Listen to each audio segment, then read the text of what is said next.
ಬೆಳಪು ವ್ಯವಸಾಯ ಸಹಕಾರಿ ಬ್ಯಾಂಕಿನ ಉಪಾಧ್ಯಕ್ಷರಾಗಿದ್ದು ಹಠಾತ್ ನಿಧನರಾದ ಶ್ರೀವತ್ಸರ್ ರಾವ್ ಅವರ ದಿವ್ಯ ಚೇತನಕ್ಕೆ ಚಿರಶಾಂತಿ ಕೋರಲು ಪಣಿಯೂರಿನ ಸಂಘದ ಸಭಾಂಗಣದಲ್ಲಿ ನಡೆದ ಸಂತಾಪ ಸೂಚಕ ಸಭೆಯಲ್ಲಿ ಗ್ರಾಮಸ್ಥರು ಸಹಿತ ಗಣ್ಯಾತಿಗಣ್ಯರು ಪಾಲ್ಗೊಂಡಿದ್ದರು.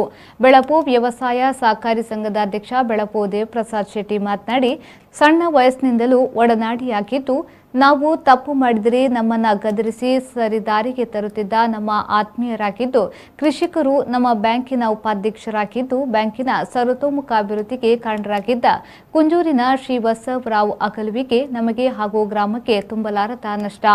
ಇವರ ಆತ್ಮಕ್ಕೆ ಶ್ರೀದೇವರು ಚಿರಶಾಂತಿಯನ್ನ ನೀಡಲಿ ಎಂದರು. ತನ್ನವರೆಂಬ ರೀತಿಯಲ್ಲಿ ಸೇರಿಸಿಕೊಂಡು ಕಾರ್ಯಕ್ರಮವನ್ನು ಮಾಡ್ತಾ ಇದ್ದಾರೆ. ಶ್ರೀವತ್ಸವ್ ರಾವ್ ಅವರು ನಾನು ಇಲ್ಲಿ ಪಣಿಯೂರು ಶಾಲೆಗೆ ಹೋಗುವಂಥ ಸಂದರ್ಭದಲ್ಲಿ ನಾನು 5ನೇ 6ನೇ ಕ್ಲಾಸ್ನಲ್ಲಿರುವಾಗ ಅವರು ಕಾಲೇಜಿಗೆ ಹೋಗ್ತಾಯಿದ್ದರು. ಆವತ್ತಿಂದ ಕೂಡ ನಾವು ಬಹಳ ನಮ್ಮನ್ನು ಪ್ರೀತಿ ಮಾಡ್ತಾಯಿದ್ರು. ನಾನು ನನ್ನ ಶಾಲೆ ರಜೆ ಇದ್ದರೆ ಬಿಡು ಇದ್ದಾಗ ಅವರ ಮನೆಯಲ್ಲೇ ಹೆಚ್ಚು ಕಾಲವನ್ನು ನಾವು ಕಳೀತಾಯಿದ್ವಿ. ನಮಗೆಲ್ಲ ಅವರೊಂದು ಮಾರ್ಗದರ್ಶಕರಾಗಿದ್ದರು. ನಾವು ಯಾವತ್ತು ಏನು ತಪ್ಪು ಮಾಡಿದರೂ ಕೂಡ ನೇರವಾಗಿ ಗದರಿಸಿ ನಮ್ಗೆ ಹೇಳ್ತಾ ಇದ್ರು, ದೇವಿ ಇದು ನೀನು ಮಾಡೋದು ಸರಿಯಲ್ಲ, ಈ ಸರಿ ದಾರಿಯಲ್ಲಿ ಹೋಗೋದಿಲ್ಲ, ಯಾವುದು ಮುಂಚೂಣಿಯಲ್ಲಿ ನಾನು ಎಲ್ಲದರಲ್ಲಿದ್ದೇನೆ, ಆದರೆ ಎಲ್ಲಿ ನನ್ನನ್ನು ಗುರುತಿಸಬಾರ್ದು ಅಂತ ಅವರು ಹೇಳ್ತಾ ಇದ್ರು.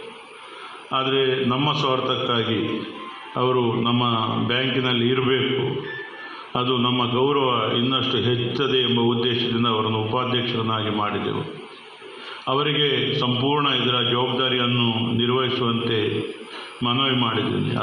ಅದೇ ರೀತಿ ಅವರೇ ಈ ಬ್ಯಾಂಕ್ ಇಷ್ಟು ಅಭಿವೃದ್ಧಿ ಆಗಬೇಕಾದ್ರೆ ಅವರ ಪಾತ್ರ ಕೂಡ ಮಹತ್ತರವಾಗಿತ್ತು.